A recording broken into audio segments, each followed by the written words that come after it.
morning we're standing at an outcrop of the Jurassic Age Sundance Formation. This formation is very interesting because it contains some sedimentary structures and some trace fossils that allow us to make some interpretations about what the conditions were like here when this rock was formed. As you look at the sedimentary structures in particular, we see ripple marks that are on the order of 2 to 4 centimeters from crest to crest, and perhaps a centimeter from crest to trough. And they're symmetrical in nature. That is, each side of the ripple is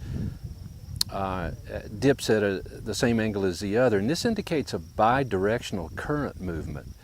In other words, symmetrical ripple marks are formed when water or wind is flowing from one direction to the other, as opposed in a single direction, like you might find in a stream.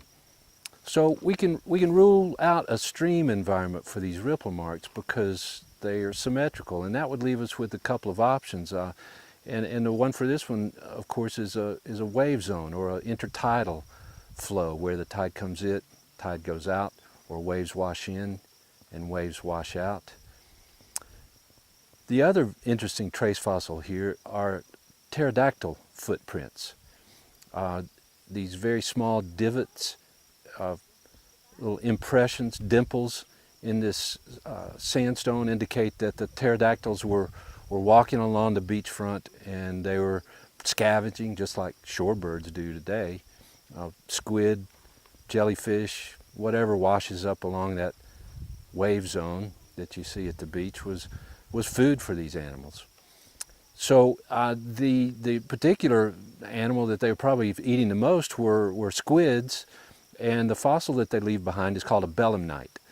Now this belemnite is often called a cigar fossil for short. Here at this location they look more like little 22 bullets or slightly larger, pointed on one end and oftentimes cut off at the other end. And this was the hard structure inside the squid-like animal that muscle attachment points were fastened to and gave the critter some structure. So this Jurassic Sea that occupied this area was full of these animals, and they were food source for both swimming marine reptiles such as the mosasaurs, and also when they died, their washed up bodies on the shoreline were food source for the flying reptiles like the pterosaurs. So, Jurassic Age sediments documenting the advance and retreat of the Sundance Sea over this area in central Wyoming.